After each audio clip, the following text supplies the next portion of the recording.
Hello students, good morning all of you. आज मैं class 4 के लिए हिंदी लिटरेचर में चैप्टर 6 काकी के दांत के कुछ प्रश्न उत्तर को कराने जा रही हूँ बच्चों। इससे पहले हम लोगों ने काकी के दांत में जो कहानी दी गई है उसके बारे में पढ़े हैं, जाने हैं कि कहानी में क्या बताया गया है, और आज हम लोग इसके कुछ प्रश्न उत्तर को करने जा रहे हैं। तो सबसे पहले यहाँ पर कुछ शब्दार्थों को दिया गया है जिसके बारे में हम लोग जानेंगे कि शब्दार्थ का मतलब क्या होता है। शब्दार्थ का मतलब होता है शब्दों का अर्थ। इस पाठ में कुछ विशेष शब्द दिए गए हैं जिनके कुछ अर्थ होते हैं और उन्हीं शब्दों के अर्थों को हम लोग यहाँ पढ़ेंगे। जैसे सबसे पहले यहाँ दिया गया है पोपले। पोपले का मतलब होता है बिना दांत वाले। जिन व्यक्तियों के मुंह में दांत नहीं होता उसे पोपला मुंह कहा जाता है। फिर है शंका। शंका का मतलब होता है संदेह, क्योंकि शामू के मन में यह संदेह था कि उसकी काकी के जो दांत है वह हाथी ले गया है। फिर है दिमाग। दिमाग का मतलब होता है मस्तिष्क। फिर चुटकी। चुटकी मतलब थोड़ी सी। मासूम। मासूम मतलब भोले भाले। तो चुटकी मतलब थोड़ी सी का मतलब है कि जब शामू के जो दूध के दांत थे वह टूट कर गिर गया था तो उसकी काकी उसके मुंह में एक चुटकी चीनी डालती है। तो चुटकी का मतलब होता है थोड़ी सी। फिर मासूम। मासूम मतलब भोले भाले। तो शामू को यहाँ क्या कहा गया है? शामू को यहाँ मासूम कहा गया क्योंकि शामू एक बहुत छोटा सा बालक था और बहुत मासूम था, बहुत भोला भाला था। फिर है अचरज। अचरज मतलब होता है हैरानी। ठीक है, तो अचरज का मतलब क्या होता है? अचरज का मतलब होता है हैरानी, क्योंकि जब इस शामू जो था स्कूल समय से पहले पहुंच गया था तो उसके मास्टर जी तो थे, वो बहुत उसे अचरज भरी निगाहों से देख रहे थे, मतलब बहुत हैरान होकर उसे देख रहे थे कि आज शामू स्कूल समय से पहले कैसे आ गया है। फिर है दिक्कत। दिक्कत का मतलब होता है परेशानी, क्योंकि शामू का यह कहना था कि उसकी काकी के दांत नहीं हैं और उन्हें खाने में बहुत दिक्कत होती है, बहुत परेशानियां आती हैं। फिर है ज़मीन। ज़मीन का मतलब होता है धरती। जब शामू के जो दूध के दांत थे वह टूट कर जब गिरा था तो कहाँ गिरा था? धरती पर गिरा था, मतलब ज़मीन पर गिरा था। फिर है तबीयत। तबीयत का मतलब होता है सेहत। इस कहानी में जो मास्टर साहब हैं और डॉक्टर साहब हैं उन लोगों ने शामू से उसकी काकी की तबीयत के बारे में पूछा था। फिर है सहलाए। सहलाए मतलब प्यार से हाथ फेरा। तो शामू जब अस्पताल में बड़े डॉक्टर साहब को अपनी काकी के बारे में बताया तो डॉक्टर साहब क्या किए? शामू के सिर पर अपने प्यार से हाथ को फेरे। ठीक है, तो सहलाए का मतलब होता है प्यार से हाथ फेरे। इसके बाद हम लोग आते हैं कुछ मौखिक प्रश्न उत्तर पर। तो यहाँ आप देख सकते हो कि कुछ मौखिक प्रश्न दिए गए हैं। तो सबसे पहला प्रश्न है कि काकी ने किसकी कहानी सुनाई? तो उत्तर होगा काकी ने हाथी की कहानी सुनाई। दूसरा प्रश्न है शामू ने मास्टर जी से क्या पूछने का मन बनाया? उत्तर होगा शामू ने मास्टर जी से काकी के दांत के बारे में पूछने का मन बनाया। तीसरा प्रश्न है शामू का दांत क्यों हिल रहा था? तो उत्तर होगा शामू का दांत हिल रहा था क्योंकि यह उसके दूध के दांत थे। चौथा प्रश्न है घ नंबर शामू काकी के लिए क्या करना चाहता था? तो उत्तर होगा शामू काकी के दांत फिर से वापस लाना चाहता था।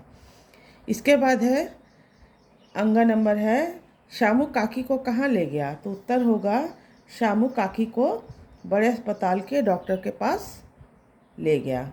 और एक प्रश्न है कि दीनू चाचा क्या लेकर आए? तो कहानी में हम लोगों ने दीनू चाचा के बारे में भी पढ़ा कि दीनू चाचा जो क्या लेकर आए, तो दीनू चाचा आम का बोरा लेकर आए। ठीक है, इसके बाद आते हैं उचित विकल्प पर सही का निशान लगाना है। मतलब यहाँ आपको ऑप्शन दिए गए हैं और जो उत्तर सही है उस पर सही का निशान लगाना है। जैसे पहला प्रश्न है मेरी काकी के दांत लगता है ले गया है। तो शामू के अनुसार उसकी काकी के दांत कौन ले गया था? यहाँ 3 ऑप्शन दिए गए हैं, हाथी, चोर, चूहा। ठीक है ना, तो यहाँ सही उत्तर होगा हाथी। ठीक है बच्चों, इसके बाद हम लोग दूसरे प्रश्न पर आते हैं। दूसरा प्रश्न क्या दिया गया है? दूसरा प्रश्न दिया गया है कि जब इंसान की उम्र ज़्यादा हो जाती है तब उसके दांत क्या क्या हैं? टूटने लगते हैं, उगने लगते हैं, झड़ने लगते हैं। तो उत्तर होगा टूटने लगते हैं। जब इंसान की उम्र ज़्यादा हो जाती है तो उसके दांत टूटने लगते हैं। फिर है ग नंबर, श्यामू काकी के नकली दांत लगवाना चाहता था ताकि वे क्या क्या कर सके? चने चबा सके, ठीक से बोल सके या दांत गड़ा सके। तो सही उत्तर होगा चने चबा सके। ठीक है। घ नंबर है, आपके ये दांत खाने के हैं या दिखाने के, ऐसा किसने कहा? 3 ऑप्शन है, श्यामू ने, रामू काका ने, डॉक्टर ने। तो सही उत्तर होगा श्यामू ने, क्योंकि श्यामू जब काकी के नकली दांत लगवा कर बाहर निकल रहा था, कहाँ, अस्पताल से बाहर निकल रहा था, तो श्यामू अपनी काकी से यह पूछता है कि आपके ये दांत खाने के हैं या दिखाने के। इसके बाद कुछ बड़े प्रश्न उत्तर पर आते हैं बच्चों। यहाँ आप देख सकते हो बड़ा प्रश्न उत्तर है कि कहानी के हाथी ने क्या क्या कारनामे किए। तो प्रश्न क्या पूछा जा रहा है कि कहानी के हाथी ने क्या क्या कारनामे किए। तो उत्तर होगा कहानी के हाथी ने 2 शेरों को अपने इलाके से मार भगाया और 10 गन्नों को चबा गया। ठीक है। इसके बाद प्रश्न है, श्यामू की बात सुनकर मास्टर जी ने उसे क्या समझाया। क्या पूछा जा रहा है? श्यामू की बात सुनकर मास्टर जी ने उसे क्या समझाया। तो उत्तर होगा श्यामू की बात सुनकर मास्टर जी ने उसे समझाया कि जब इंसान की उम्र ज़्यादा हो जाती है तब उसके दांत टूटने लगते हैं। ठीक है। ग नंबर है, श्यामू स्कूल से घबराया हुआ घर क्यों आया था। क्या पूछा जा रहा है कि श्यामू स्कूल से घबराया हुआ घर क्यों आया था। तो उत्तर होगा श्यामू स्कूल से घबराया हुआ घर आया था क्योंकि उसका हिलता हुआ दांत टूट गया था। ठीक है। तो श्यामू का जो दूध का दांत था वो हिल रहा था और वह टूटकर ज़मीन पर गिर गया, जिससे क्या हुआ कि श्यामू बहुत घबरा गया था। तो प्रश्न यही पूछा जा रहा है कि श्यामू स्कूल से घबराया हुआ घर क्यों आया था। तो उत्तर यही होगा कि श्यामू स्कूल से घबराया हुआ घर आया था क्योंकि उसका हिलता हुआ दांत टूट गया था। फिर पूछा जा रहा है, दांत ना होने से काकी क्या नहीं कर पाती थी। तो उत्तर होगा दांत ना होने से काकी चने नहीं खा सकती थी और खाना खाने में उन्हें बहुत समय लगता था, क्योंकि मुंह में दांत नहीं थे। और दांत नहीं होने के कारण क्या था कि उनको खाना खाने में बहुत परेशानी होती थी और वो चने भी नहीं खा सकती थी। फिर प्रश्न पूछा जा रहा है, श्यामू ने काकी से हाथ छुड़ाते हुए क्या पूछा।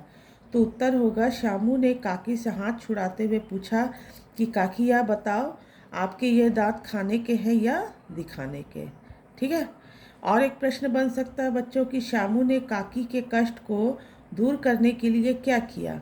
तो उत्तर होगा श्यामू ने काकी के कष्ट को दूर करने के लिए उन्हें अस्पताल ले जाकर नकली दांत लगवा दिया। तो यही उत्तर होगा। इसके बाद हम लोग यहाँ कुछ अशुद्ध शब्दों को दिया गया है बच्चों। अशुद्ध शब्दों को शुद्ध करके लिखना है। तो जो यहाँ शब्द दिए गए हैं वो गलत हैं और उनका सही शब्द क्या होगा ये हम लोग यहाँ जानेंगे। जैसे सबसे पहले आप यहाँ देख सकते हो अस्पताल दिया गया है। तो यहाँ जो अस्पताल लिखा हुआ इसमें पूरा सौ, पूरा दंत सौ लिखा है, लेकिन ऐसा नहीं है। इसका सही शब्द होगा यहाँ अस्पताल, क्योंकि यहाँ पर आधा दंत सौ लगता है। अस्पताल में आधा दंत सौ लगता, पूरा दंत सौ नहीं लगता। फिर है दिमाग। दिमाग ये गलत है क्योंकि यहाँ दौ में बड़ी की मात्रा है, जबकि दिमाग में दौ में छोटी की मात्रा लगती है। ठीक है। फिर यह दिया गया है परकट, परकट। तो परकट नहीं कहा जाता, क्या कहा जाता? प्रकट, मतलब प में र की मात्रा लग जाएगी। फिर यहाँ भी है चिंता, लेकिन यहाँ चिंता में चौ में बड़ी की मात्रा है, जबकि चिंता में चौ में छोटी की मात्रा लगती है। फिर है यहाँ रुआसा। रुहासा में आप देख सकते हैं में आकर उसमें बिंदु दिया गया है, लेकिन र में बड़ी हूँ और अ में आकर उसमें चंद्र बिंदु लगता है। ठीक है। अ में आकर उसमें चंद्र बिंदु लगेगा, ये सही शब्द होगा। फिर यहाँ है उमर, उमर। तो उमर नहीं कहा जाता, क्या कहा जाता? उम्र। यहाँ मौ में र की मात्रा लगेगी। तो फिर इसके बाद हम लोग देखते हैं लिंग बदलिए। लिंग बदलना मतलब पुल्लिंग से स्त्रीलिंग या स्त्रीलिंग से पुल्लिंग बनाना है। तो यहाँ सबसे पहले दिया गया है काकी। तो काकी स्त्रीलिंग है, उसका पुल्लिंग होगा काका। फिर है बोरी। बोरी स्त्रीलिंग है, उसका पुल्लिंग होगा बोरा। फिर माता स्त्रीलिंग है, उसका पुल्लिंग होगा पिता। बेटा पुल्लिंग है, उसका स्त्रीलिंग होगा बेटी। हाथी पुल्लिंग है, उसका स्त्रीलिंग होगा हथनी। फिर शेर पुल्लिंग है और उसका स्त्रीलिंग होगा शेरनी। तो यहाँ सिर्फ कहा गया है लिंग बदलिए, मतलब आपको लिंग बदलना है, उसमें पुल्लिंग से स्त्रीलिंग भी होगा और स्त्रीलिंग से पुल्लिंग शब्द भी आएंगे। फिर यहाँ है विलोम रूप लिखना, मतलब विपरीत शब्द। जैसे हंसना, हंसना का विलोम उल्टा होता है रोना। मोटा का पतला, ठीक है। फिर जवाब, जवाब का सवाल। इसके बाद जमीन, जमीन का होता है आसमान। फिर है जल्दी, जल्दी का होता है देर। फिर ढीले, ढीले का उल्टा होता है कसे। फिर छोटे, छोटे का उल्टा होता है बड़े। और यहाँ नकली, नकली का उल्टा होगा असली। ठीक है बच्चों, तो इस तरह से हम लोगों ने यहाँ कुछ एक्सरसाइज में विलोम शब्द को लिखना, लिंग बदलना, अशुद्ध शब्दों को शुद्ध करके लिखना, ये सारा कुछ हम लोगों ने जाना। तो अब यहाँ से मैं आप लोगों को सही गलत में भी कुछ बताती हूँ, ठीक है। जैसे प्रश्न बन सकता है कि जो कथन सही है उस पर सही का निशान, जो कथन गलत है उस पर गलत का निशान लगाना है। एक प्रश्न हो सकता है कि शामू का दांत टूटा नहीं था, तो क्या यह सही होगा? नहीं, यह गलत होगा, क्योंकि शामू का दांत टूट गया था। फिर है दीनू चाचा आम का बोरा लेकर आए, तो क्या यह कथन सही है? तो हाँ, यह कथन सही है, दीनू चाचा आम का बोरा लेकर आए। फिर है काकी ने शामू को चींटी की कहानी सुनाई, तो काकी ने शामू को चींटी की कहानी सुनाई थी, तो नहीं, गलत है। शामू को किसकी कहानी सुनाई थी? काकी ने शामू को हाथी की कहानी सुनाई थी। तो यहाँ पूछा जा रहा है कि काकी ने शामू को चींटी की कहानी सुनाई, तो यह कथन गलत होगा। फिर पूछा जा सकता है कि शामू से काकी का कष्ट देखा नहीं जा रहा था, तो यह बात जो है यह सही है कि शामू अपनी काकी के दांत को लेकर काफ़ी परेशान था, क्योंकि इसके काकी के दांत नहीं होने से उन्हें खाने में परेशानी होती थी, तो यह कथन सही होगा। फिर पूछा जाता है कि काकी ने शामू के मुंह में एक चुटकी नमक डाल दी, तो क्या यह बात सही है? नहीं, यह बात गलत है। एक चुटकी नमक नहीं डाली थी, बल्कि एक चुटकी चीनी डाली थी। लेकिन यहाँ क्या पूछा जा रहा है कि एक चुटकी नमक डाल दी, तो यह कथन गलत होगा। तो इस तरह से सही गलत भी हम लोगों ने यहाँ जाना। तो इस बच्चों, कहानी जो है काकी के दांत, इसे आप ध्यान से इसे पढ़ो चैप्टर को, और इसे जानो कि कहानी में क्या बताया जा रहा है, और इससे संबंधित किसी भी तरह के प्रश्न पूछे जा सकते हैं। तो कहानी आप पढ़ोगे तो प्रश्न कैसे भी हो, कहीं से भी हो, आप उसे कर सकोगे, ठीक है।